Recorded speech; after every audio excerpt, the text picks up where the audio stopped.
controller told us that these objects have been observed for over 2 weeks, coming down from over 80,000 feet, rapidly descending to 20,000 feet, hanging out for hours, and then going straight back up. For those who don't realize, above 80,000 feet is space. Is there a correlation between any of the characteristics of these UAPs, UFOs? What we tend to see are the smaller vehicles tend to be, think of a sports car. The large ones tend to be, not always, but almost exclusively either triangular shape or boomerang shape.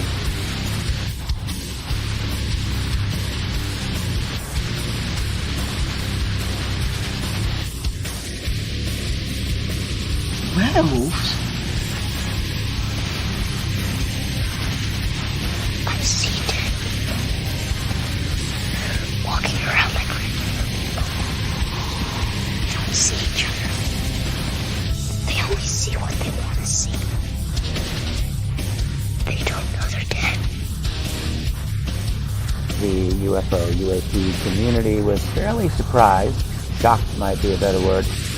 If you believe we have crashed craft, stated earlier, do you have the bodies of the pilots who piloted this craft? Biologics came to some of these recoveries. Were they, I guess, human or non-human biologics? Non-human.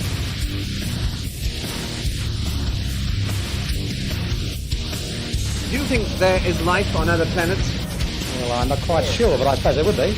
Oh, I've seen a flying saucer. You've seen one? Yes, Where definitely. At Lane Cove. When was it? 1953. You don't think this is a figment of your imagination? Several other people with me saw it.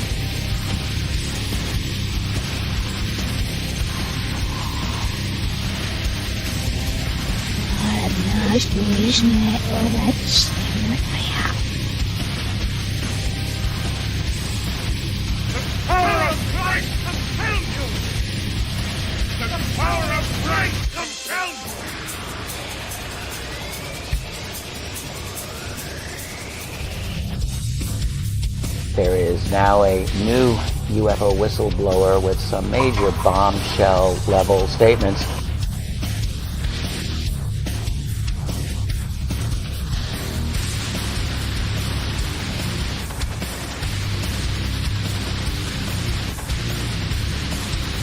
There is very compelling evidence that we may not be alone.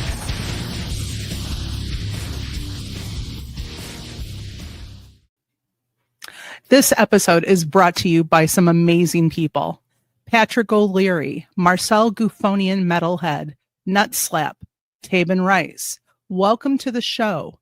Living Life Consciously with Hello Allie, Gemini Moon, Space Baby, Mythoclast, Ray B, Gene G-Force Star, Moody Mongol, Lisa B, Fur 3 Norm, Grey Wolf, and Joanne, Shelley Montgomery, Aaron's Energy 313, Multifaceted Jules, Eric Booth, The Diz Loki, Nathan from the Quantum Show, Gary T, T-Bone, Richard and Fern Harrison, Eddie Tab, Mecca Mickey, Diane Boss, and Jeanette Angel. And a special thank you to all of our subscribers on YouTube, Spotify, and now on Rumble. If you wish to support the podcast, you can hit that join button below to become an Eyes to That Sky member. Or if you want to join the Patreon or to provide other support, the links are below in the show description. But now, on with the show.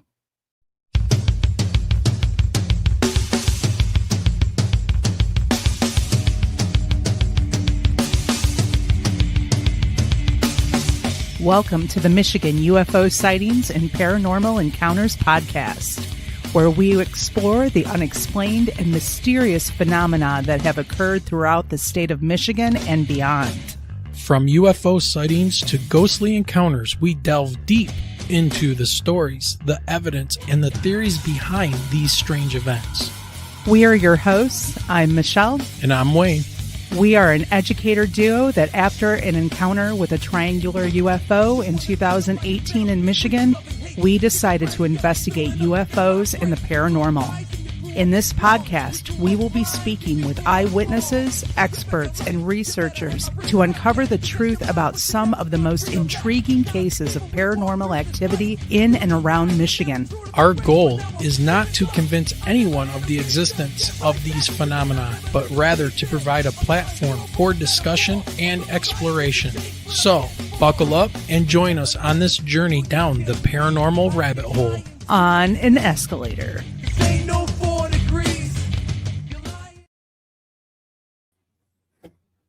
All right, everybody, how's it going?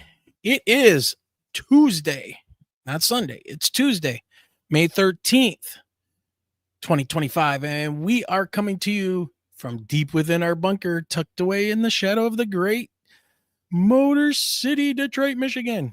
It's another rainy and kind of a gray night as we get ready to talk with returning champion and brother from another mother, Michael Roser of Dark Hour Paranormal. You know, that famous YouTube channel. This guy does everything.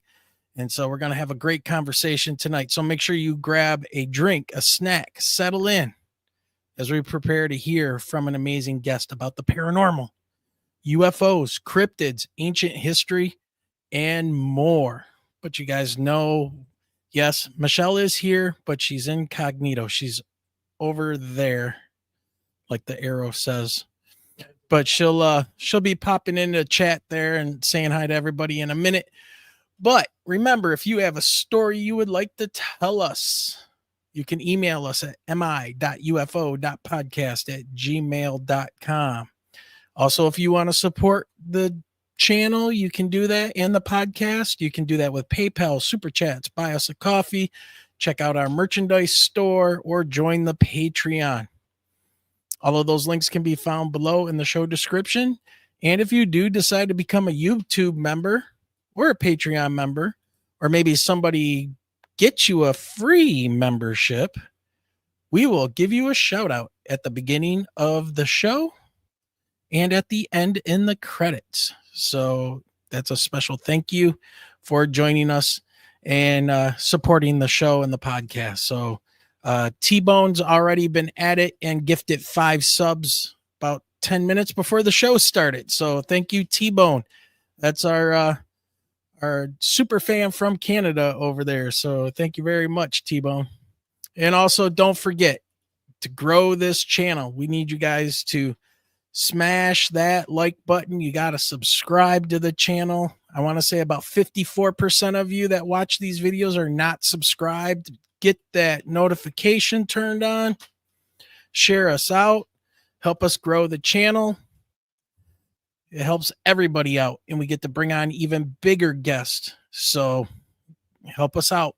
You guys are the number one audience as far as I'm concerned. So I think Michelle would agree as she types over there crazily on her keyboard.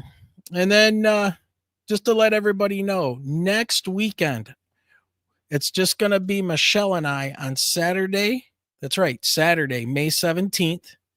We're going to be doing a special episode focusing on some crazy ghost stories and bringing to you some of the most famous or infamous UFO encounters from right here in Michigan.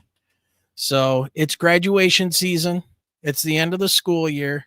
And my youngest is graduating from high school next Sunday. So we're going to be having an afternoon and evening of driving like crazy. So, yeah, it's going to be on Saturday next week, the 17th, same time, 8:00. All right.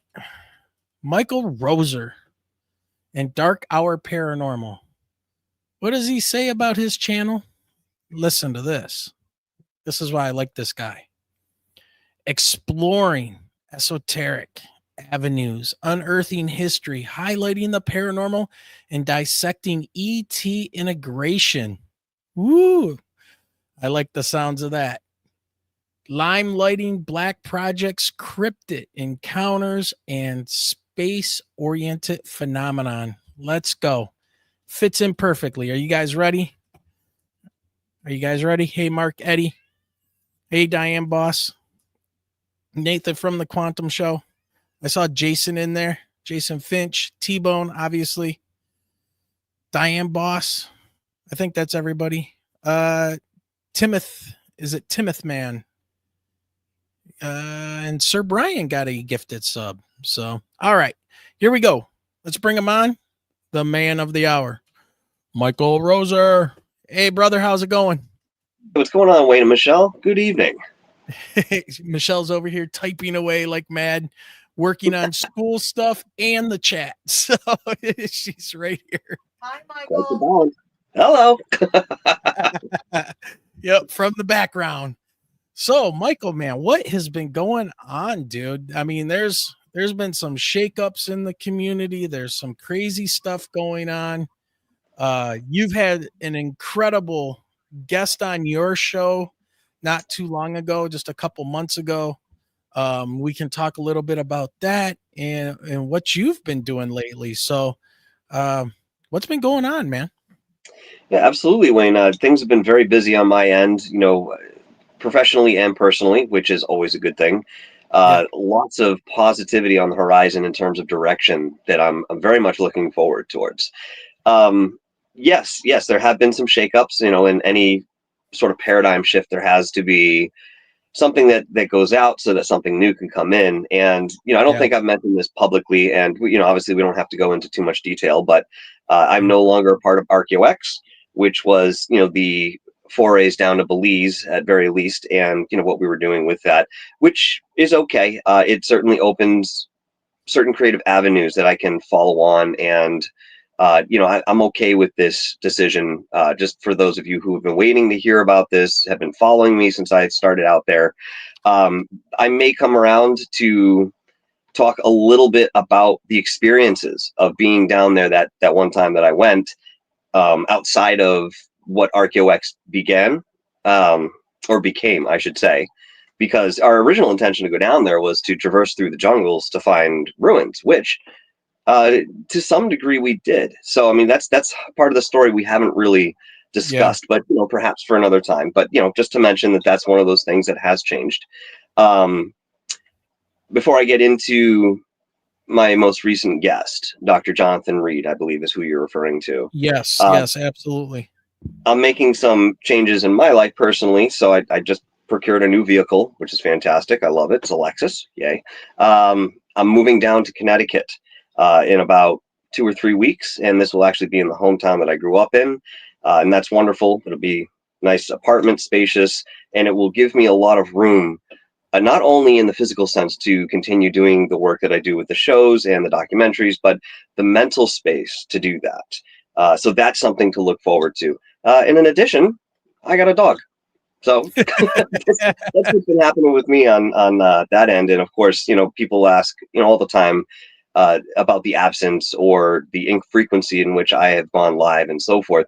I would say overall, outside of what I've just mentioned, I'm very particular at this moment about who I'm bringing on and the reasons that I'm doing it that way. A lot of us have understood, even through COVID, there was a surge of interest in podcasts and what was happening. Things really did become saturated at a certain point, and yet there are still many podcasts out there or radio shows that do stand that test of time and shift. And I'm happy to say that I am one of them. But that being said, things do kind of morph in different ways given certain situations, man. Circumstances. So that's that, and all of that's fine.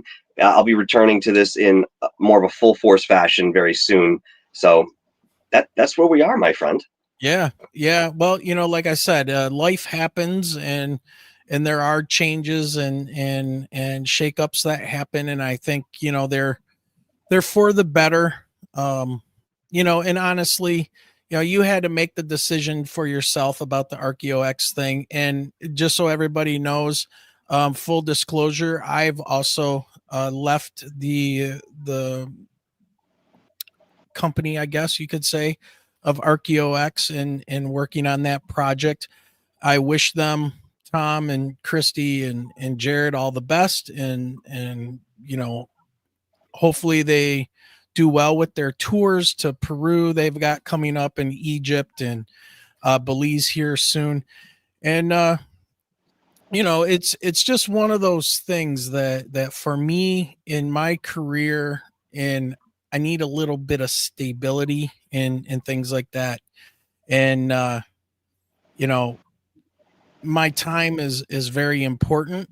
And you know, again, it's just one of those things. And the show that Michelle and I started, you know, this podcast that became this live show, which is still a podcast, you know, it's very important to us that we continue our work as well. And so with that being said, yeah, I am also no longer part of ArchaeoX, and like I said, I wish them all the best and hope to hear good things coming from them soon. I know they're very driven to get that happening, and like I said, all the best to them.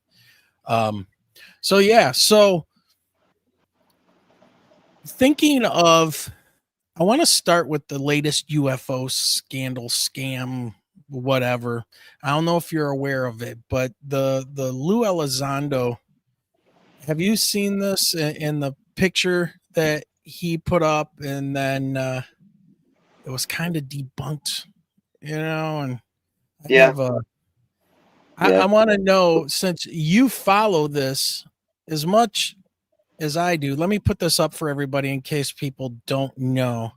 And I found this on Instagram, and I don't know. I know there are people that love Lou Elizondo, and there are people that absolutely just hate the guy. And I'm not anywhere in there, you know. It's like, but there's this thing here, and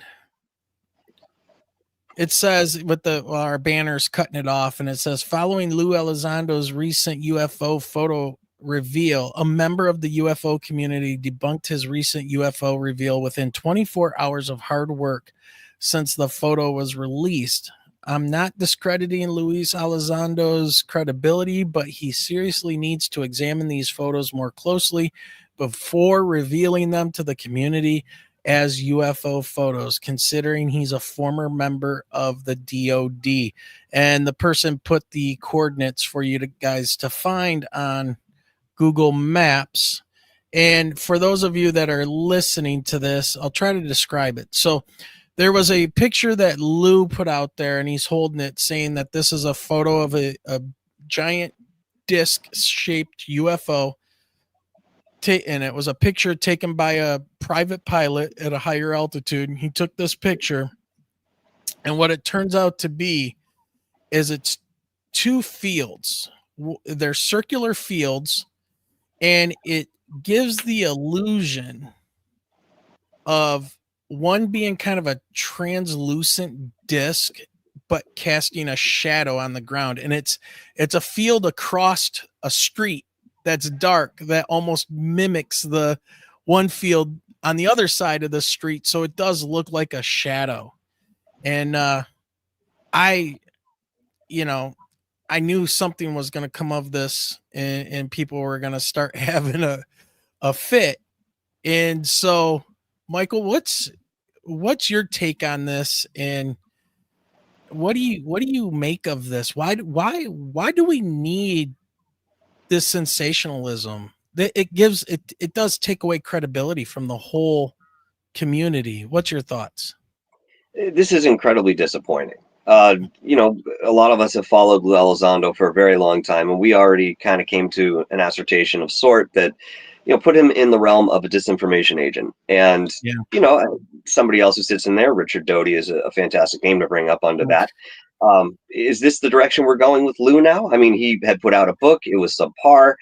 I mean, the fact of the matter is, all Lou has ever really done is present something in terms of a possibility. He's never really given us anything to follow up on, nothing to research, nothing concrete in any way, shape, or form. And here he comes along with this photograph, which I know damn well he knows what he has, but he has a narrative that he has to follow. And that's the show. That's the dog and pony show here. We're not looking at somebody who's really trying to disseminate truth about UFOs or extraterrestrial life, or in maybe his case, demons. That's not what he's there to do. That's not the intention. But it's certainly brought on people, you know, specifically the public, that this is what it is. Look, this is the best he could produce. out of everything that the Pentagon and these privatized organizations have in terms of evidence and even just pictorial evidence, this is what he decides to bring to the table? After how long? I have a lot of questions when it comes to something like that. And yet at the end of the day, I have to say that this particular expression is incredibly intentional. Look, he gets it from somewhere, right? Just like Corbell gets a lot of his material from NAP. Yes. You know, I mean, there are things going on behind the scenes in terms of those connections and networkings that could have more transparency, but for some reason they don't. Again, another question to ask, especially in approaching something like this that we're speaking on. Yeah, I hate this because it just sets everything back again. That's the idea. Yeah, and then why do it? I mean, is he getting paid? I mean, you speak of this narrative that he's trying to hold. It's like there are UFOs, and he'll tell you, "Oh, we're definitely maybe not alone." You know, there's always this little, right? This little what do you want to call it? Like a little back door out. You know what I'm saying? Well, I said maybe that they're, you know, maybe they're interdimensional, but we're definitely not alone. You know, well, whether he gives you that information or not with that type of statement, he can't be held accountable. Yeah. But I mean, I don't, unless it's something nefarious, I don't understand the reason for it and doing it so badly. Like, do you think people are not going to be scouring Google Maps looking for that location and looking to see if there's something there, and they find the exact picture, man? The exact picture. Yeah, well, I mean, we did this with S4 some time ago before it was scrubbed off the map. I mean, I don't know if that's returned, but I do recall going through all of that research. You know, you asked the question, why even bother to talk about this or, you know, present any sort of information like that? There must be some sort of plan that's an overarching plan that we're only getting the hints of in where it's tethered into our reality. It doesn't necessarily mean that we can see beyond that. And perhaps the sky is the limit when it comes to this type of information that, you know, certain organizations or factions of government do have. You know, they're going to choke us out just to the point where we're still clinging on to life. And that little bit of us that is still there is what's interested in topics like this.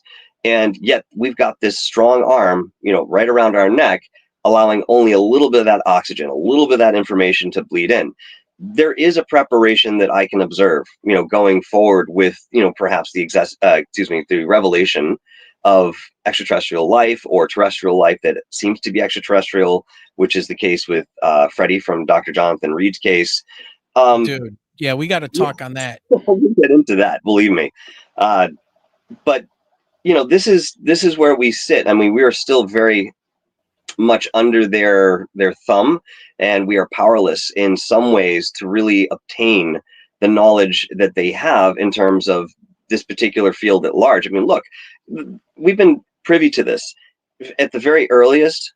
Well, you know, in some circles would agree, 1930s, when we started publicly hearing about extraterrestrials or crafts that were reconnaissance, you know, missions that were, you know, in that vein. And yet here we are almost 100 years later, still in the dark. Yes, we have more knowledge and we have personal experiences that are being conveyed, but at the same time, those are being thwarted. And, you know, there are many cases that have ended very badly because somebody just had an experience that they never asked for. So, you know, I'm getting a little off topic in terms of what your original question is, but the point is there are proponents to that other side of the movement that allows us to have just a little bit for a very long trickle of dissemination, which, you know, God knows what that's actually going to look like for anybody at that given point when we get to that stage. But, you know, there's certainly something happening here that they're taking the time to at least put something out there. And it's not all, oh, no, it's not real. You know, this never happened. This and the other thing. Yeah, that's there too. But it's not completely dismissive. So, yeah, I mean, I guess in the same way, I have a certain question. And obviously the answer must be much deeper than what we can imagine at the moment. Or it isn't. I don't know. See what I did there? Well, I mean, do you think we're at the point now? I want to say like at the singularity point where we have videos of robots in China, going after their creator.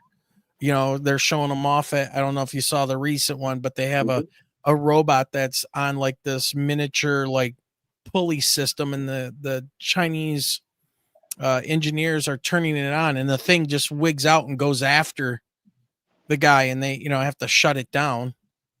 Are we at that point where you think that maybe, since the government seems to, well, if Lou's a government agent, which I'm assuming that he still is, that now they're flipping it, instead of saying you guys are crazy, yeah, there's something out there, and we're gonna make Lou and those guys over there, Christopher Mellon, look like the bad guys breaking all this information, but we're really controlling them so we can do what was the conspiracy theory? Was it Project Blue Beam that we were going to be invaded? Was right? Are we getting to that point where we can have robotic grays? If they decide that they want to perpetrate some type of a Project Blue Beam. I mean, my conspiratorial self, and I see it in chat. Rick is like, never trust someone about UFOs who sells books on the topics, right? He says that in chat. I'm not going to agree a whole bunch with that, but maybe a little bit, depending, right? I mean, you could say the same thing about podcasters, so, but I there's got to be an end game for them to be involved. Lou is a counterintelligence guy, so he wants to know what everybody knows about these UFO things, and he's reporting it to somebody. And we can just say it's probably somebody in the DOD. But is this getting into that weird conspiracy type of thing where it's like we could have robotic grays running around here attacking people and being pulled up into a TR-3B.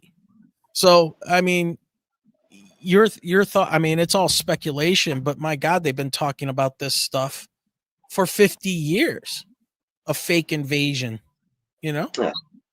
Well, curiously enough, I think it was on the last show I did with Dr. Jonathan Reed, he had mentioned that Freddie had said that we may see a false flag invasion very soon. And this came across, according to him, less as a message and more as a warning. Now, again, as you mentioned, we've been talking about something like this for a very long time. If there is a reality to it, then there may be one day where that does actually manifest. And, when we have the advent of AI, the way that we are seeing that progress now, some of those videos that I've seen, especially the one that you mentioned where the robot kind of flips out, some of those were mechanical errors or something had actually glitched within the item itself rather than AI taking over, although there is that aspect to some of those videos as well. Now, is this just simple misbehaving or misdirection from that intelligence, or is it something more intentional? I don't think we have the quantification to kind of focus on that yet. We have ideas, because we're instilling a piece of our consciousness into AI and its development inherently, because it is our creation. Whether AI itself existed somewhere in some sort of fashion prior to our discovery to it, could be argued. But that being said, we are, at least what it looks like, is creating a different form of consciousness that can be classified as a life form. So if we're at the point where we're doing that now, and obviously this is done through technology, we also understand that, bringing up the grays, they have a cyborgish or android sort of element to their person, and yet they're biological in nature as well. But, this could be that bridge, that sort of, this whole period is a liaison between what we didn't know and what we're going to know. And they're trying to sort of fill in the gaps again, doing this very softly, because perhaps there are people out there in the world who are not ready for a full disclosure. And I mean, I look at the tumult that happens over in Russia and Ukraine and all these different places, all across the planet. There's still upheaval, and it's violent. And it doesn't necessarily have to be physically violent. It can be verbally violent. It can be politically violent. It can be, any sort of measure like that under the umbrella of this. And on one hand, we do understand the power that we're developing. And on the other hand, we're still the child in the sandbox playing around with whatever we could create. And it's still empirical. So, again, going back to this whole idea of a narrative that is being pushed upon us, I think, again, there is something in terms of getting ready for a major paradigm shift. And yes, a false flag invasion would absolutely do that. But of course, within the moniker, within that name, false flag, it's not going to be the true extraterrestrials that we think we see. And those extraterrestrials, from my understanding, have to let this happen to a certain degree, if that's going to be the case. They would never do that themselves. Not that there aren't races out there that have tried, but most of that activity has ceased in a certain sense. And yet it may be placated because that type of energy or those beings actually work with us for their own intention while we have our intention. And again, I can bring this back to many of the Black projects where we allegedly worked with these different races. We didn't really care what they had in mind in terms of vision, but it was the vice versa for them. They just worked together to a common goal to find out what was going on or what they could see. Again, very empirical. And that is sort of the label, I think, for this time period right now is that empirical sense of exploration and experimentation. And yet we still have a certain understanding, or I guess a supposition about what we may see come of this. And yet we really don't know.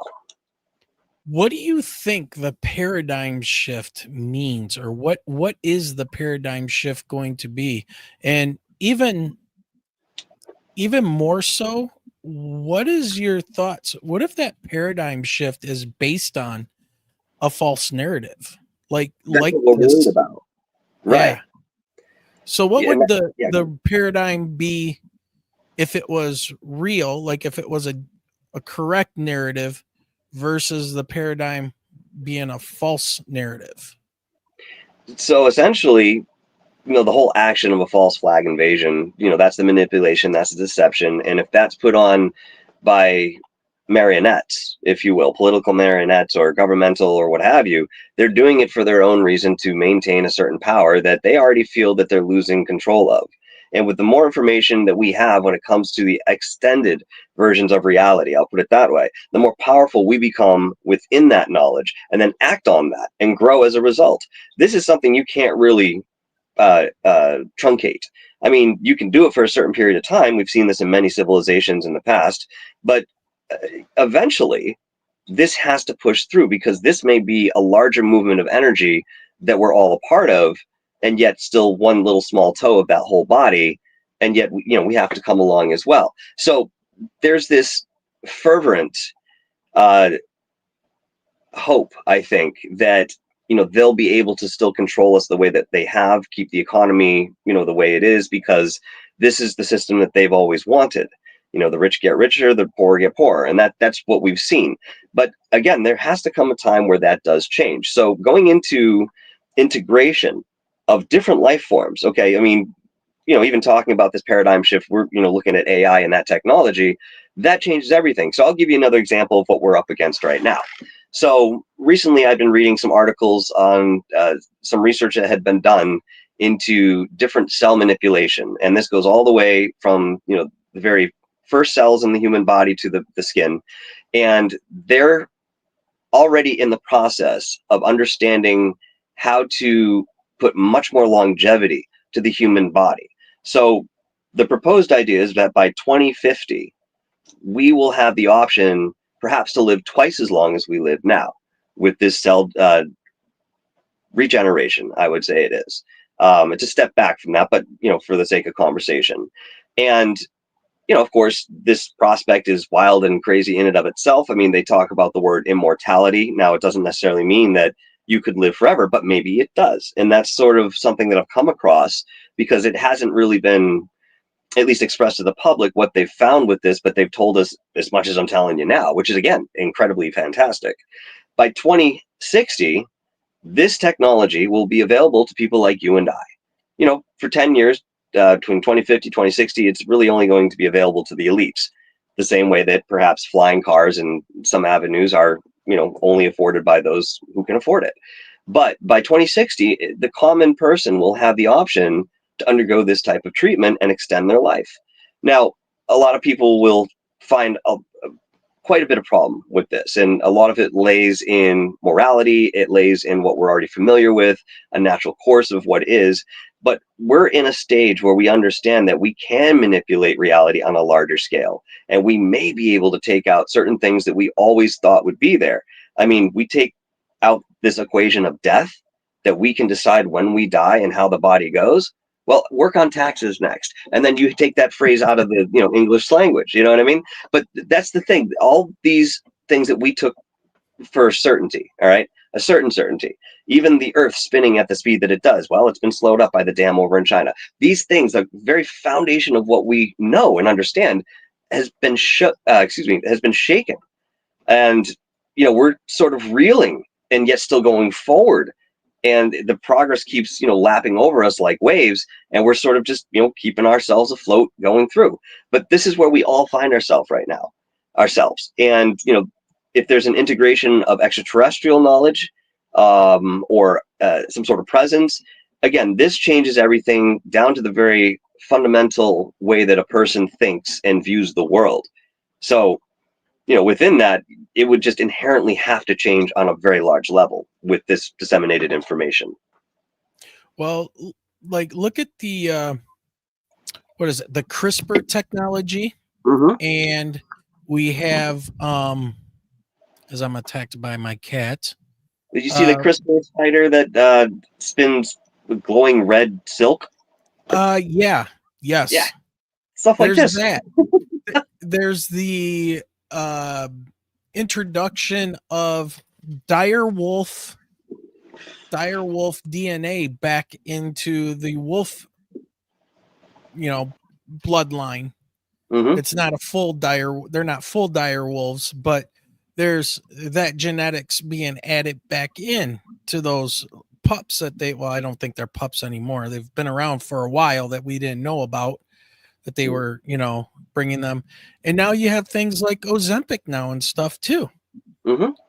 Right? So start adding all that together, and then you have AI, you have robots.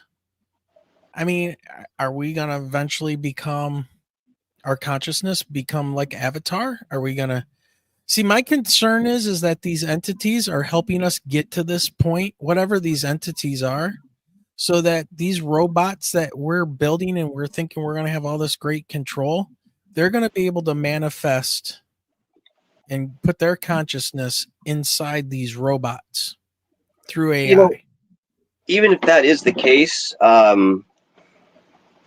I don't know what that would actually end up looking like. I mean, there seems to be some sort of dependency or synergistic existence between extraterrestrial life, the way we understand it and are familiar with, you know, and human beings and the Earth itself. Now, if that's just an interest as, you know, the Earth as some sort of habitation for these individuals, then perhaps that's one of the reasons they want to preserve things. But if, you know, when we're talking about different theories here, we're, you know, somewhat of an offspring to these certain races. You know, they have obviously an investment in us and our growth and development. Now, you know, with Freddie, when Dr. Jonathan Reed came upon him in the woods, and this was obviously, you know, to what we saw, a chance meeting, and has now been confirmed from that side that, yeah, this wasn't planned. I mean, this was no sort of divine intervention.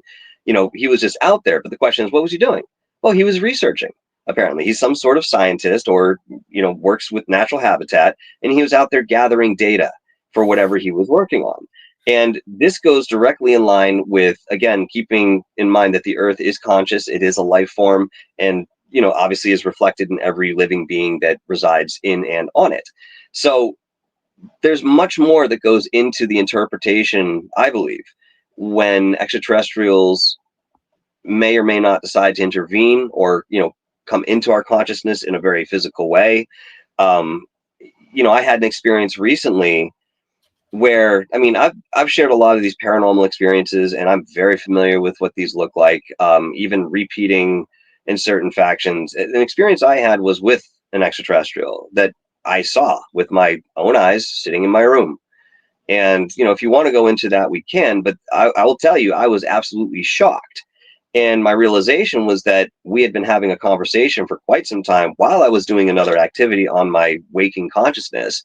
And at that moment that I saw him, and there were 3 others that were with him that I can describe as well, it was all done telepathically and just was not in the linear timeline that I'm familiar with. Now, again, conceptually, we can always talk about that, but to experience it, my jaw was on the floor for a good 10 minutes before I could move or say anything to myself.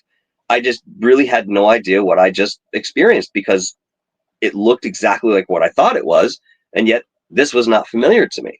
So imagine that en masse, you know, and how would that look to introduce, you know, something that has always been there and yet has been intentionally kept a secret? Again, now we talk about the dissolving of trust well beyond what we're already experiencing when it comes to our governments. And it really comes down to people at the end of the day. And it's people that run the government, and it's people who are underneath the government. So, I mean, this would just be an entirely different way of life. And we would immediately, at the drop of a hat, have to change that. And it's not even a choice at that point. You literally have to go with the flow. Yeah. Well, okay, so we got a couple different roads we can go here. We can talk more about that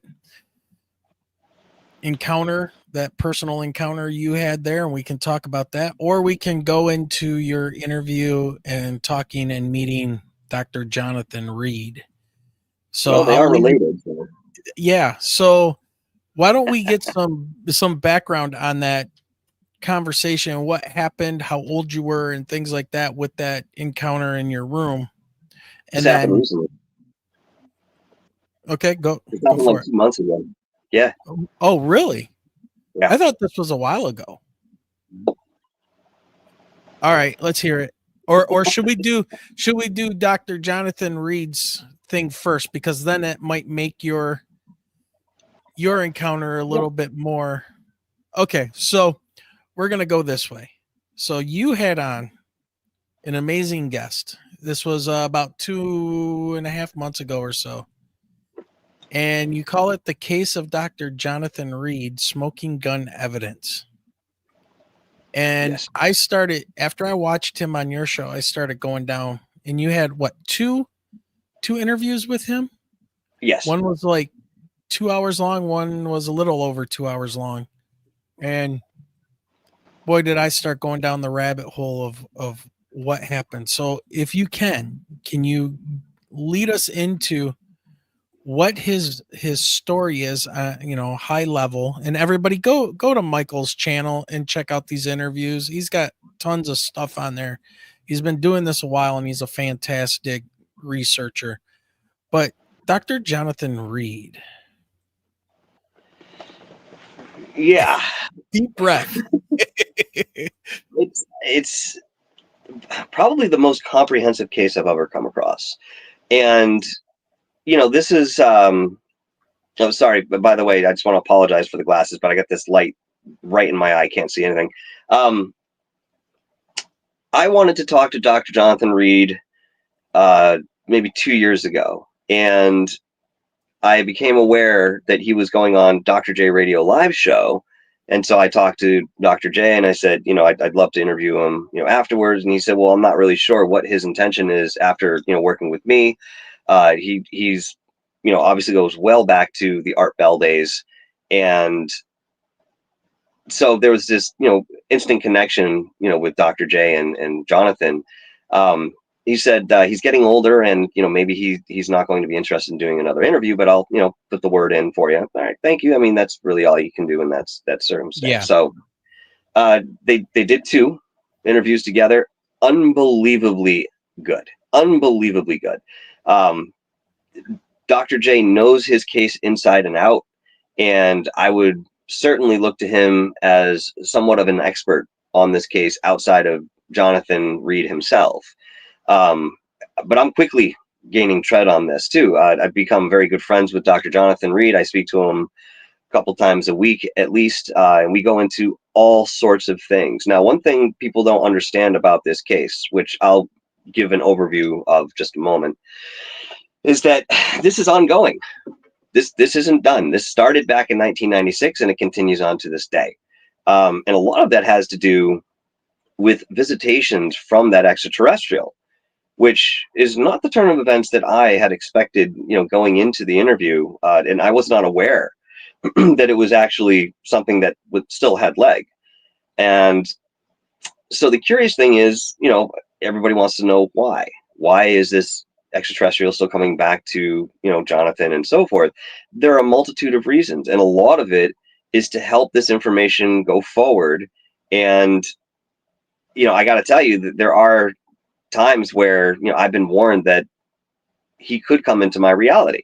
Now, I took this with a grain of salt because, again, fantastic. Why me? I think all sorts of things. And yet, going into that story in a bit, he did visit me. And it's just one of those things that I'm still trying to wrap my head around. And I didn't want to talk about it publicly until I, got a chance to bring this up to Jonathan, which I did before the last interview.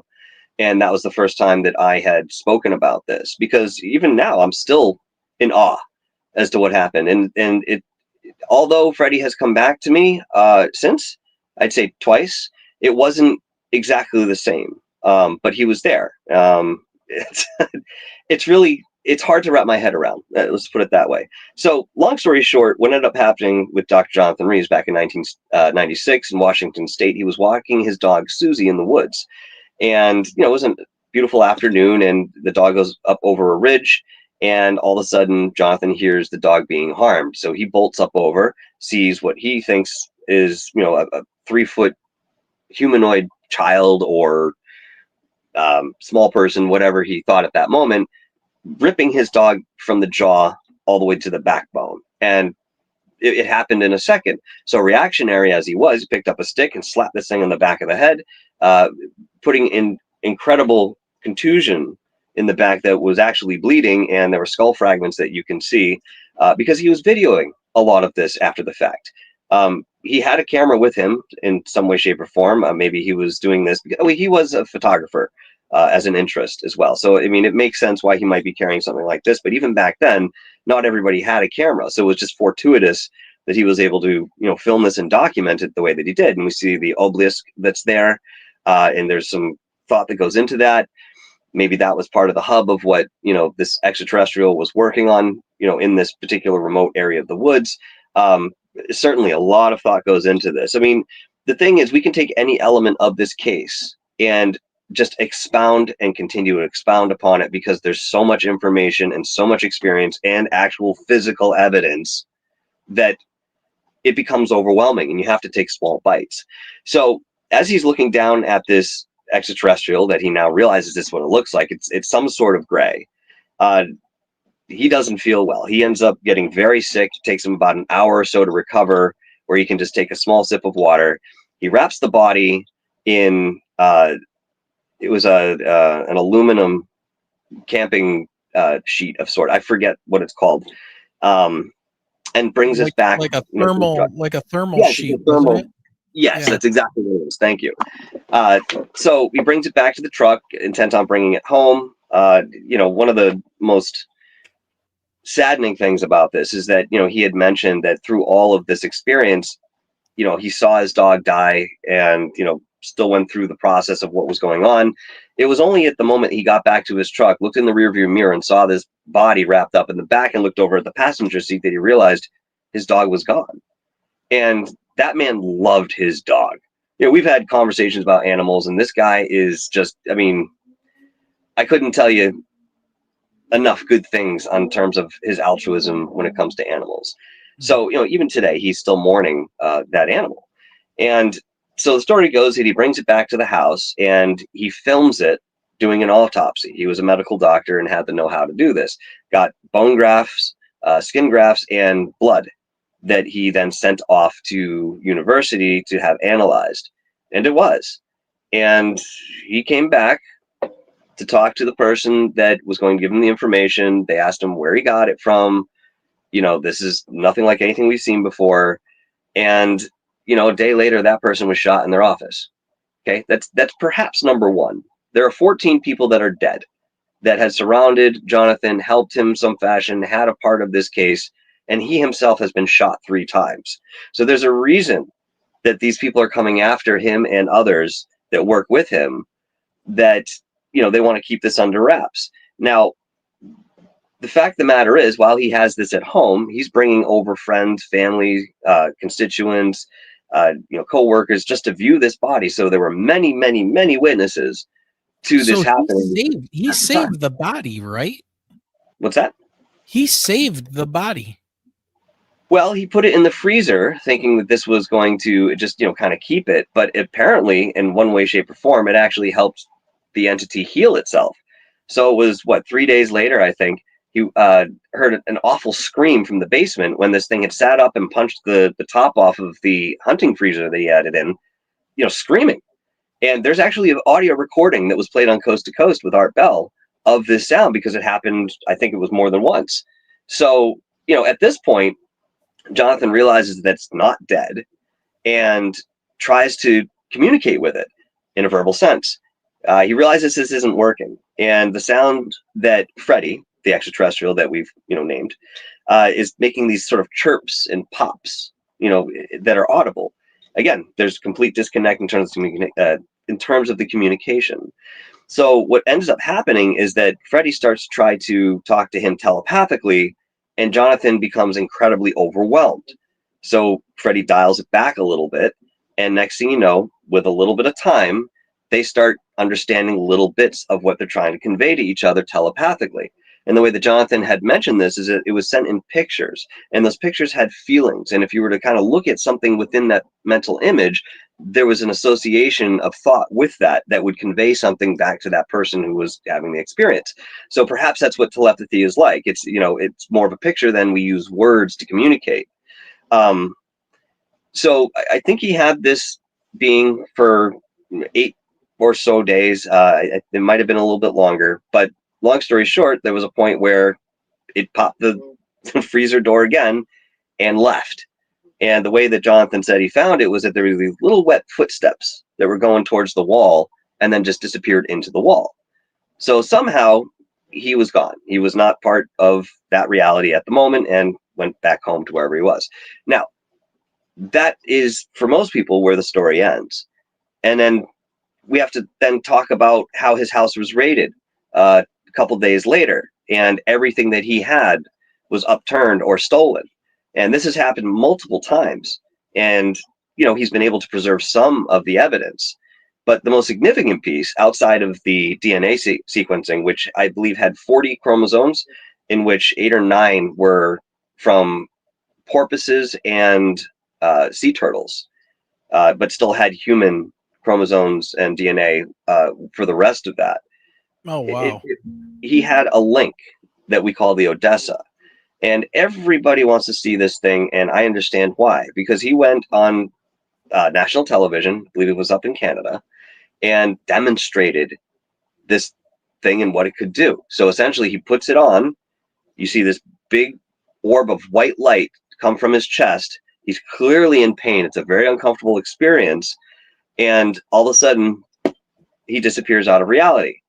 Well, on live television without cuts, he then returns. It looks like a magic trick, but it isn't. And he had done this many, many times. So I asked him, where do you go? And he said, I've gone many places. And so we got into some of the detail of that. And what I can tell you at the moment is that, the first time he found himself in front of these superior beings in some other place. Maybe, it was definitely in an enclosure. Perhaps, I was thinking like a Roman cathedral. I was just imagining that in the way he was telling it. But these beings were, some 20, 30 feet tall, whatever it was. And they were just columns of light that would communicate telepathically. Very, very high consciousness beings. And they are Freddy's superiors. But there's just love from these beings.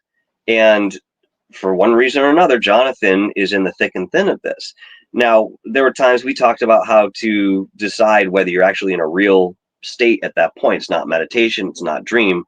And we've come to those conclusions through certain mechanisms that Jonathan would employ to verify that he was in a physical place. So that's curious. Now, another place that he has gone with that Odessa and actually returned to several times. By the way, he doesn't choose where to go. The superiors, those who are the ones operating this on the person who puts it on. It's not the person driving, it's the superiors.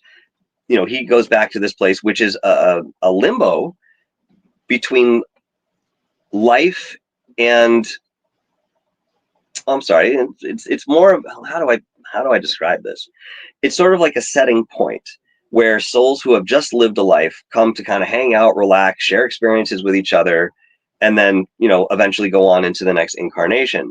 But it's the way he described it was like being in a medieval castle, looking out the window, and there's just a field, or an entire span of all these little white globules, which are human souls. And they're all interacting, bouncing off each other, sharing those stories. It really helped me understand that there is no separation between that side and our physical reality. And it's actually a lot easier to get there than we think. Now, I don't necessarily have a blueprint, but again, there's certain things I'm not mentioning at this time that verify that even further for me personally, that I think, in time people will be hearing about, because, we're trying to bring this story into even a larger light than it's been in the past. And that's neither here nor there. We're in talks about something progressive that way. But yeah, I mean, again, having all of this physical evidence, the two of which I mentioned, there's a whole litany of things to get into with this. It's the most compelling case that I've ever seen. Yeah. Yeah. Does he have some of that evidence still? And does he have it like hidden away since he's been raided and things like that? Does he have like a fail safe out there in case something does happen? Yes to the fail safe. That generally has to do with the Odessa link.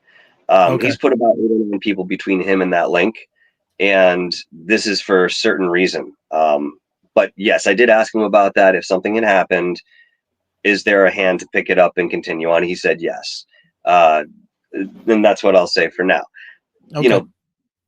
He does have some of the evidence that we're talking about, but not much of it, because you have to keep in mind that through his story and all of this upheaval in his life, he was homeless before he was approached by a group of people that apparently deal with folks who are just like him, and they protect him.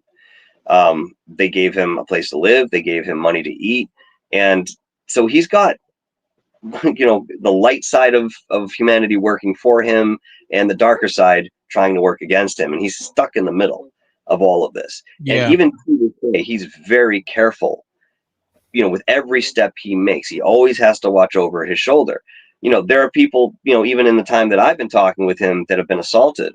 And these are people on his team. And I'm not going to go into the details of that, but just suffice to say, this is still happening. And obviously I have to keep this in mind with my involvement too. And yet there's a part of me that really wants to go forward with this, because I think people need to know about this. And I don't want this to fizzle out into the background under the din of negativity that has been pushed against the story. Now, if I remember correctly, in his video, he came across the craft. So that was the obelisk. Yeah. Obelisk. I always say the word wrong, but that's what that was. It was too small to be a craft the way that we would think about it conventionally. In fact, when he touched it, he felt like he was pulled into this, which was a much larger space, perhaps the size of a football field, but had no idea where he was and kind of pulled himself out.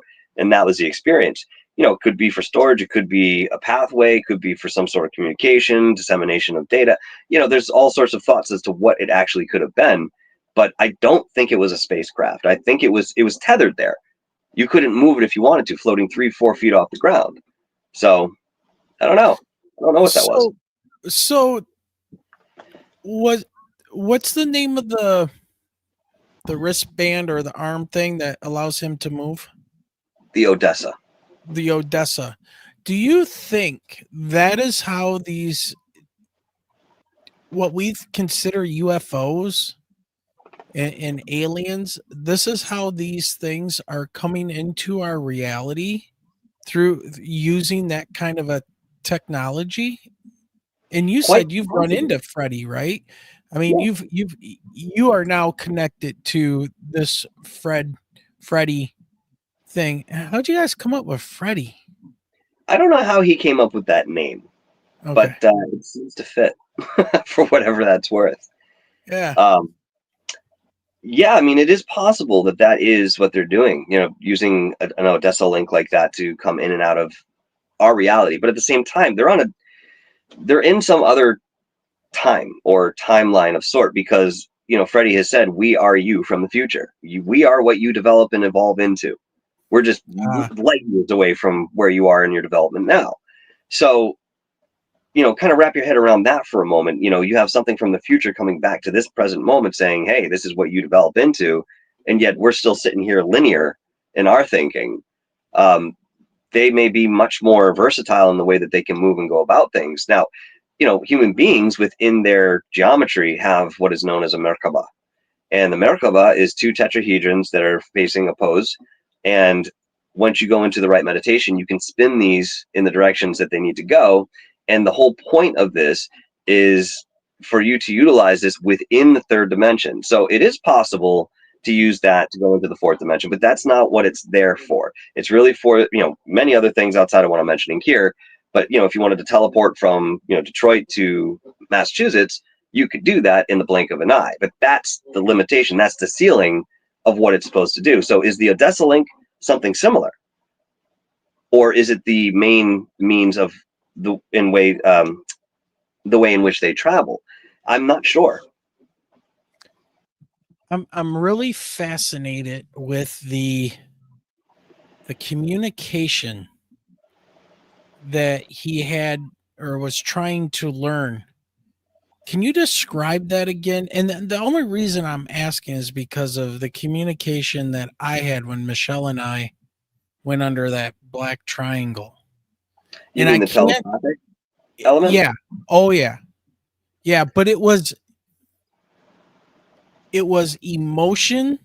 The only way I could describe it was that it was instant terror that I never felt before, and the impressions of get away, you don't belong here, get away. And it was the emotional damage, right? It's the, I don't know if they were necessarily words or words that came out of the emotion. I cannot. And when you were just talking about that, it made me think of what I experienced, and then later became, a few months later became ill with the Graves' disease and the fried thyroid. Yeah. So I'm more interested in more information on that. What do you know? There's a possibility that, within whatever these extraterrestrials or beings are utilizing in terms of transportation or going into a certain environment has a defensive element about it. And obviously the suit was what killed Susie, his dog. It wasn't Freddy. It was a literal defense mechanism that just ignited as soon as there was a threat and acted. So as we understand that some of these crafts that we see, have a mechanical aspect about it, they're also biological in nature as well, very much like, perhaps the alien grays. And there's a possibility that that might be a defense mechanism that goes along with the craft. Now, that's not to say that any inhabitants of that craft have no idea that you're there underneath. They may know that, but they have that set in a certain way. And this is usually done through frequency. Even ourselves, we played with, lower frequencies that, push certain physicality or break up riots. They cause some sort of consequence in a physical faction. And we're, again, using sound. So to me, that's probably the most likely scenario, is that there's something defensive about the technology that they have and how they utilize it. And yet we don't really know who you came up against. The TR3B purportedly is ours. So if that's the case, and government factions have not only garnered the technology, but also have the know-how in certain ways to utilize that technology to the way that, the original designers would, then, again, we're talking about two separate worlds that, human beings live in, and yet we're still here in the same physical space. But yeah, the, communication, I find is different for everybody, but at the same time, there are consistencies that can be observed. And again, having the emotions behind whatever images are pushed out, again, being more conveying than anything that could be spoken about, through word. Having those emotions of fear or elation, depending on the experience, again, there are similarities that go into this, and yet the actual experiences themselves are individually different. Yeah, honestly, I don't know. I definitely get the feel that, and I hate saying the feel. Just everything in my mind logically says that that's no way that craft that Michelle and I experienced was ours. There's no way. There's just, to throw a term back to our buddy Jared, our governments like to play king dingaling, right, with their weapon systems and stuff. And they love showing that stuff off. And they love, hey, China, if you mess with us, here comes our TR3B, and they make no bones about it. Once they're out of the production thing, I mean, look at the B-21 Spirit, now we've got the F-47 that launches multiple drones controlled by AI to help one fighter become multiple fighters. You know what I mean? It's like, I don't, could it be, though. What's that? That's conventional though. Right. So, I mean, we're not talking about, the upfront military factions that we're aware of. We're, certainly speaking about what's behind the curtain there. And, Lockheed Martin, Skunk Works, all these privatized organizations have all this technology. Anything that's been reconnaissance in any fashion goes to these companies. And again, they don't have to tell you about it. They don't have to tell the governments about it. They have no law dictating that they need to bring out any of this information or what they're going to do with what they have. So I would imagine that they figured out how to back engineer some of this stuff and then utilize them, in the same way that, again, the original inhabitants would. Well, isn't that Immaculate Constellation? Wasn't that the backwards engineering program? From my understanding, yes, that was one portion of it. Yes. I just find this so bizarre because, man, when you were explaining how the thing was trying to communicate with them, and I would love to talk to Dr. Reed about this. What I just, if I could figure out what that was all about, I mean, how can you be 150 feet over a major city at an intersection of a major road and an interstate at 2:30 in the morning, and you're going to tell me that I don't belong there when you're in a huge 300-foot black, weird looking kind of camouflage, something going on there, almost like Predator-ish from the movie. Mm-hmm. You're going to tell me I don't belong there? It doesn't sound like something an extraterrestrial, the way I would know them to be, to do. That sounds like something we would do. Yeah. But we live there. You don't fly your stupid craft there. But okay, so how'd you get wrapped up in now dealing one-on-one with Freddie, and what have your experiences been like? Well, this all began after the first show I did with Dr. Jonathan, and I get backstage with him and Dr. J, and we're kind of shooting it back and forth very quickly. In the beginning of this conversation, he says, "Hey, Michael, I want to let you know something." I said, "Yes." He said, "There are two things that you need to watch out for." I said, "Okay." He said, "The first is that you could be hurt. Somebody could come after you, so keep your eye out." And paraphrasing what he said, there is an element of danger in this knowledge. I said, "Okay, I understand that." He said, "The second is that Freddie has visited other people that have interviewed me in the past for one reason or another, and there's a possibility he might come see you. And again, as I mentioned, that's when I took it with a large grain of salt. Said, okay, you know, that's fine. You know, no problem. You know, I'm open to that, as you would imagine. So it's about 2 to 3 weeks later, came home from work, and what I usually do, you know, on nights that I'm working double shifts, I come back late. I call up Rich from GoofOn, and I say, hey, let's go play some mini golf on the VR Oculus, and we get into it. So that night we did. We played about 3 or 4 games, and I wasn't paying attention to the power, and the Oculus died. So I said, darn. So I take off the thing, I put it on my shelf, and I turn around, and in the chair that I'm sitting in right now, I see Freddy. And to the left of me are 3 other beings that are, the best way I can describe it is that they were made of ribbon. They kind of look like stick figures, no head or anything. It's just sort of this tentacle-esque type creature, and they're floating about 2 or 3 feet off the ground. Now, when I turn my attention towards those, I don't feel a direct communication. I feel that they have consciousness. I can feel the consciousness that they're alive. Maybe they're observers, maybe they're escorts. I don't know what they are, but they're with him and non-communicative the way that apparently I was with Freddy. Because when I turn my attention to him, this all happens in an instant, really. I heard in my head, okay, good. Well, now we're done. It was just like that. And that's when I realized we had had a whole conversation about something philosophical, deeply spiritual, and have no knowledge or recollection of this.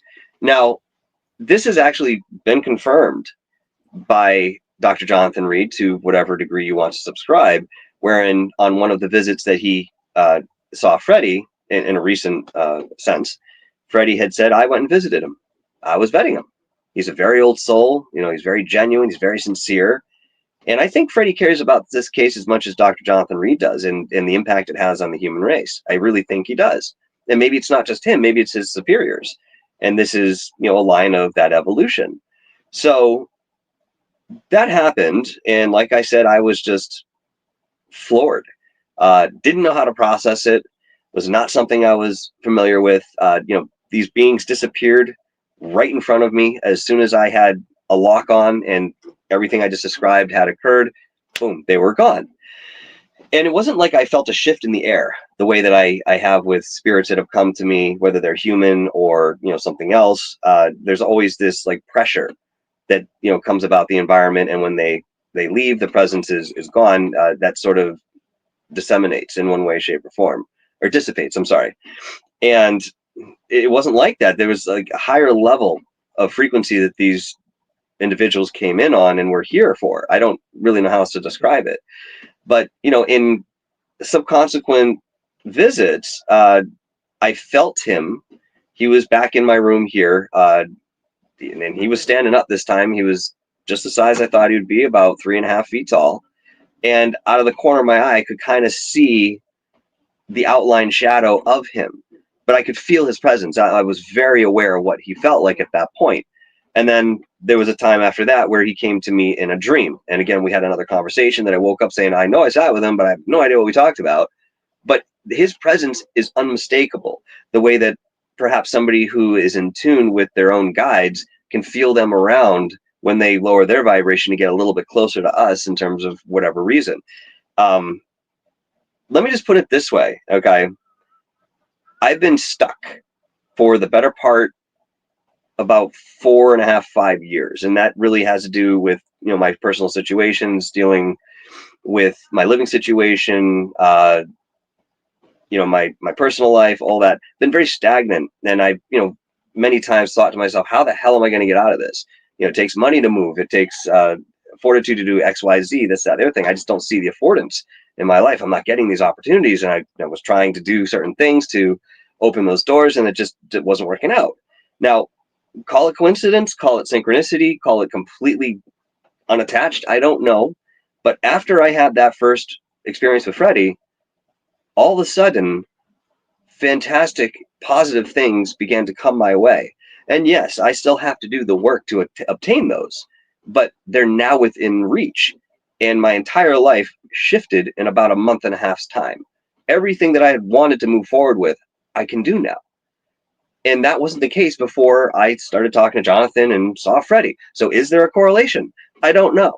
But I have to sit back and say there might be, because prior to that, I was in this state of, again, stagnation and just couldn't figure out how to go forward. Yeah. So, yeah, I mean, I firmly believe that Freddy is a positive influence in my life in this way. And of course, Dr. Jonathan Reed would say something similar on his personal end, but yet there are repercussions for that type of relationship and connectivity, obviously in the physical sense, with people trying to come back and, throw the story on its head and, obviously harm other people as well. So yeah, absolutely. Catch-22s here. Wow. I mean, how many encounters have you had with this Freddy character now? 3. And you don't remember what it was that you guys were able to talk about? No, and I feel like, maybe I don't need to know it yet. I'm just saying that that's a feeling that I get. Not that that's my preference. I'd love to know all of it. But it's tucked in my subconscious somewhere. And I did talk to somebody about possibly going under hypnosis to retrieve some of that if it was possible. But I have not followed up on that yet. But that's probably the way I'm going to find that out, if I go that way. So of all of the things that you've done thus far, would you say that this interview with Dr. Reed and these encounters have been the most impactful to you? Yes. Yes, I would. And it was not in my intention to see it that way. It wasn't in my realm of thought in terms of how this would affect things. I mean, I saw the video years ago, and my memory of that is I found the video and I looked at it and heard this guy freaking out, saw the body. I'm like, what the hell's going on here? Like, this seems legitimate, but these days you never know. So I kind of put it on the back burner and only later realized, some years later, that it was Dr. Jonathan Reed's video. So this might have been in the works well before I even had the opportunity to know who was involved with this. And I've actually had experiences like this prior to with Eric Medhus from Channeling Eric and his mother, who, I had found her readings and her website back in like 2014. And I went through everything. And I thought, man, this is really interesting. And I later found out after I became friends with her and did interviews that, number one, her son, Eric, is one of my guardian angels. And he was the one who brought me that way initially to kind of prime me for what was going to happen in terms of my career after that, in terms of the esoteric fields. So this isn't a pattern that I haven't seen before. It's just always fascinating and amazing to witness this and then realize there may be a correlation, and that overall this kind of means you're on the right path, as an individual. Dude, this is mind-blowing that from an interview you are now getting the personal experiences, the connection. I don't know how I would personally. I'm sitting here thinking, how would I handle something like that? And I honestly, I don't know. I mean, it was hard enough for us to deal with the triangular experience. We didn't talk about it for a couple days, and then it popped in our heads, hey, start a Facebook group and see if anybody else has seen anything. 3 years after we started that, we started our podcast because we had like almost 4,000 people that joined our group within those couple years, telling us all kinds of stuff. And it just went from there.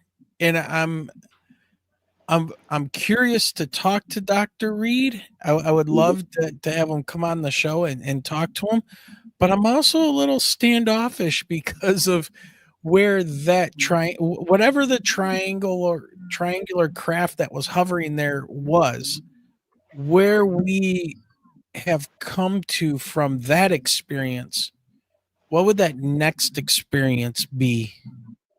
And what does your empirical scientific brain tell you, man? Because I know you're very scientific and you think about these things from an empirical scientific method way when you do your research and stuff. Is there a battle happening within yourself, the dichotomy of the paranormal, well, it's not even a dichotomy, it's probably more than that. Paranormal, spiritual, alien, interdimensional beings. Bro, how do you filter this, man? With all the things you've done. They all sit, all of that. They all sit in different compartmentalized categories within my mind, if you will, and I'm able to revisit that like we speak different languages.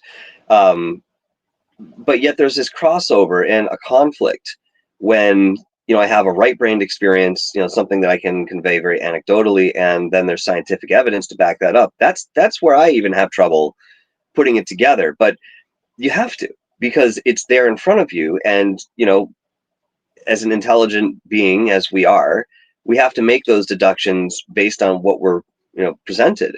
And if some of that presentation is personal experience, it's really, really difficult to deny, and of course raises a whole bunch of other questions within oneself, and then of course going into the population at large. So for me, I mean, my experience has been difficult to integrate that with this specific experience.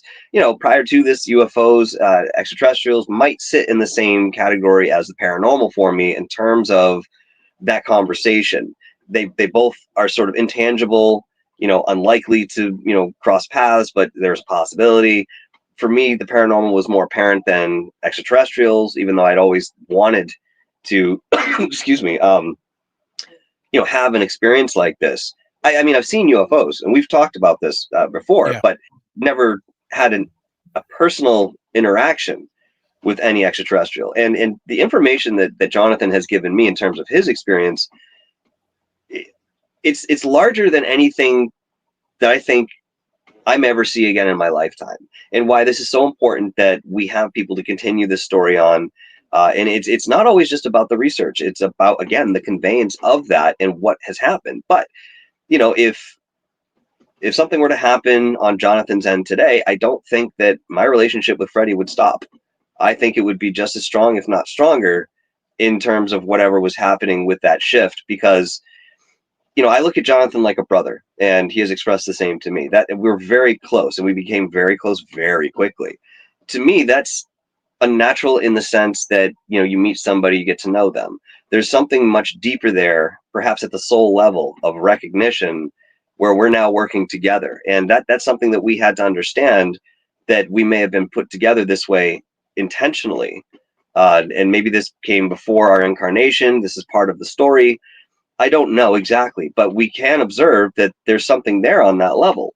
So, I have to take that in mind too when I bring the science into it. But again, because Jonathan has so much physical evidence that is undeniable, that's where the strain really comes, in terms of, really understanding this story.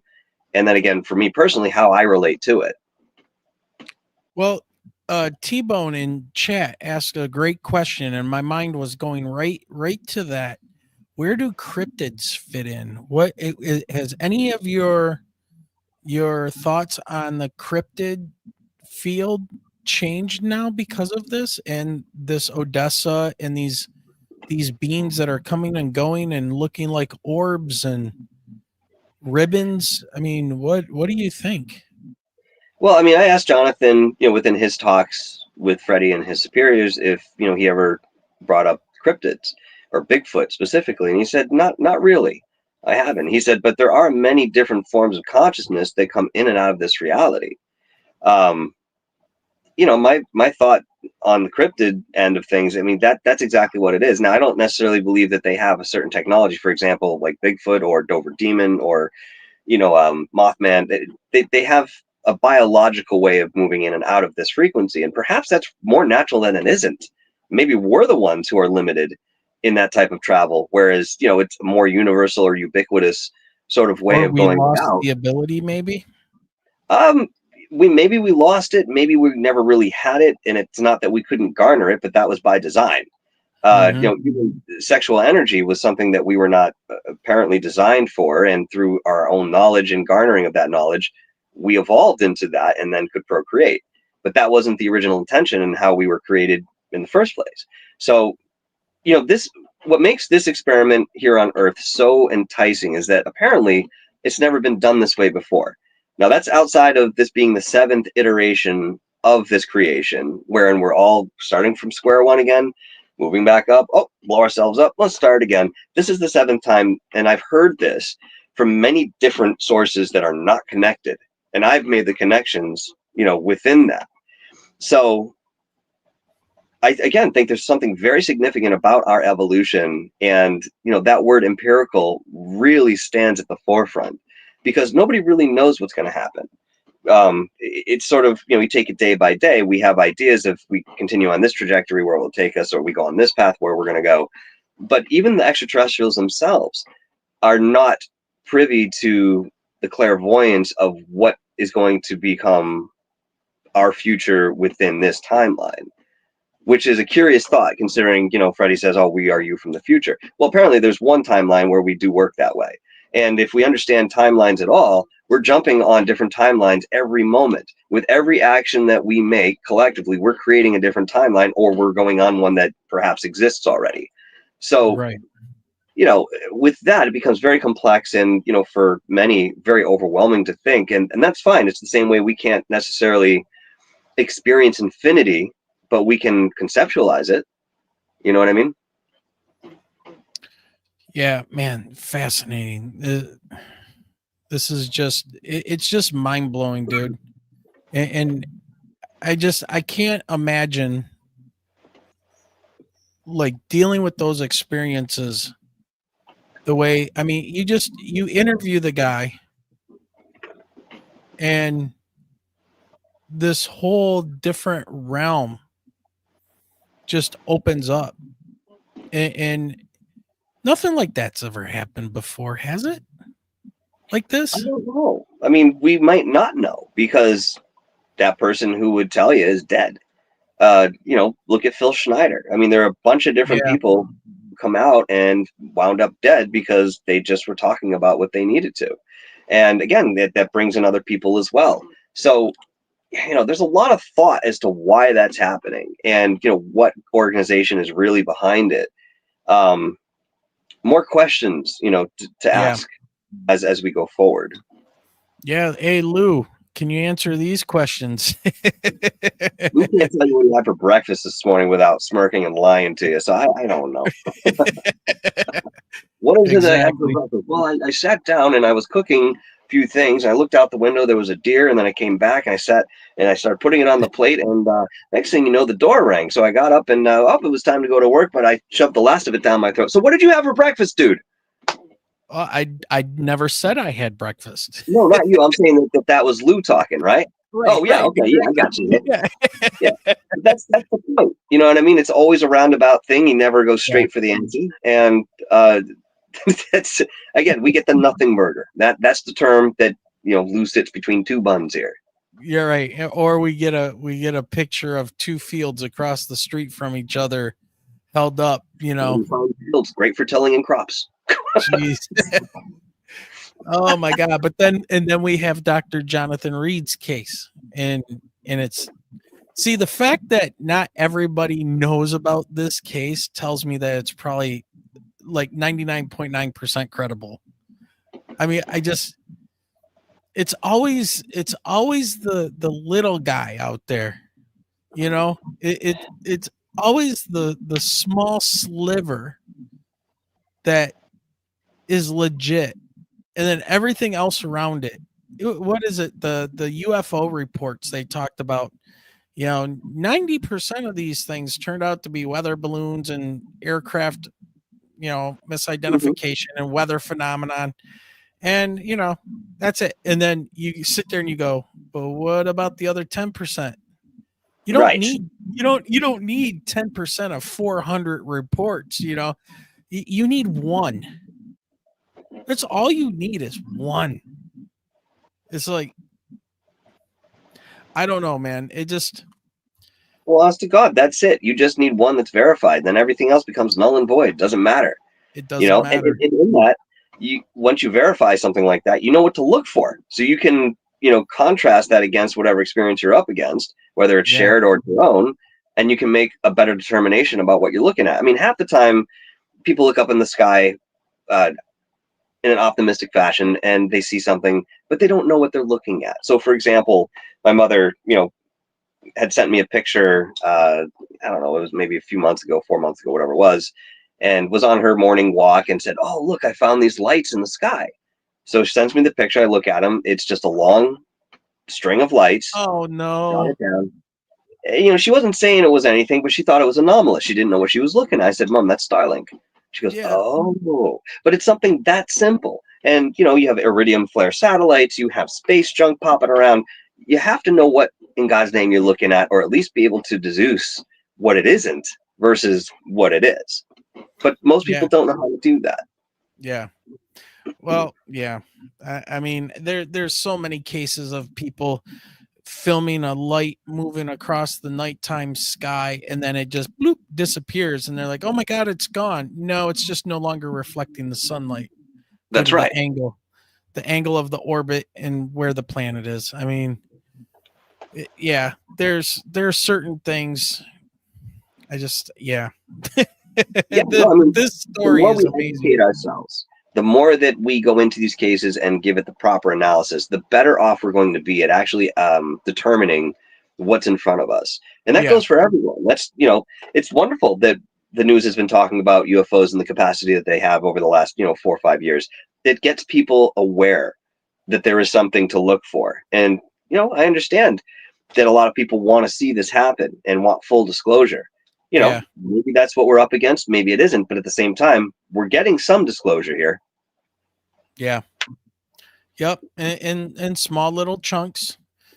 All right, Michael. Well, I'll tell you what, this has been a great conversation. Any last minute things you want to drop on us, man? Because the whole Freddy thing is like massive. That's just major, man.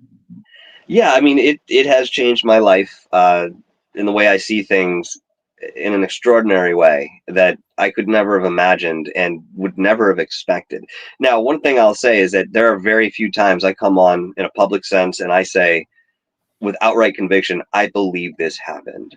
And, there was something about Jonathan's case that I felt confident in saying that, and yet I kind of, would play the fence a little bit, but at the same time, intuitively, I felt that this was the real deal.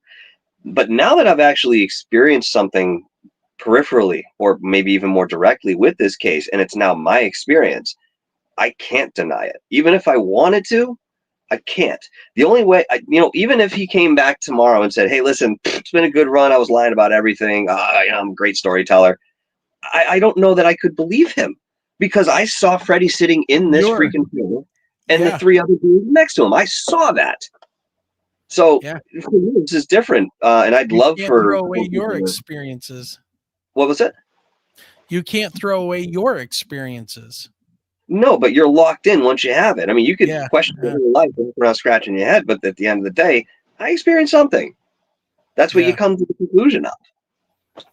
Yep. So, we'll see what happens going forward. Of course, I'll keep everybody updated as I'm appropriated to. And, I'm looking forward to sharing much more information about this case and my private conversations with Jonathan, which he's given me the go-ahead to share in whatever capacity that I like.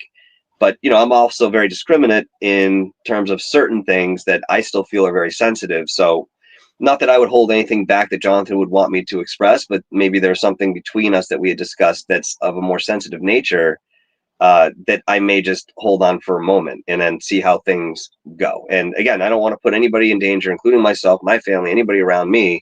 So I need to do this artfully and walk the line in a way that I've never really had to do before. Look, when I've talked to the government about, certain things, I had to call up, maybe Department of Revenue or, something along those lines. They get on the phone and they know who I am. I've mentioned this before. I've had several experiences where, I'm expecting to give them my name and my social and date of birth, all this stuff. They say, "Oh no, we know who you are." I say, "Well, how do you know who I am?" you're the ghost guy, or you work with the paranormal, you're into esoterics. Like, how do you know this? We're the government, we know that. So it's not like I haven't been watched and didn't have a knowledge of that in the past, but this is a different story altogether. Yeah. All right, Michael. Well, this is an middle of the week kind of show for us, and got an early morning coming, but I guess third time is the charm to get you on here. Yes. Yeah, so much has been going on, man. I'm happy to be here tonight. So much, man. So Thank much. you. And Michelle, thank you both. Yeah, you are welcome, and man, good luck with your moving and everything you got going on. It sounds like it's really positive and working out for you. And man, just keep on keeping on, man. Thank you very much, my friend. I appreciate it, and I appreciate the voice and conversations that we've had tonight. So before you go, anything coming up? You got anything coming up, popping up on Dark Hour Paranormal YouTube channel? Any interviews or anything? Or are you focused on the move and getting all that done? So I'll get down there, an earlier part of June. I'll settle in and set the studio up. So probably about mid-June, I'm going to start being more active with that. I am hosting the Connecticut Paracon again this year, which is it Enfield? No, I think it's Waterbury. Either way, I can send you some correspondence on that if your viewers are interested in the area. Yeah, a lot of great guests coming through. Unbelievably, well-versed people.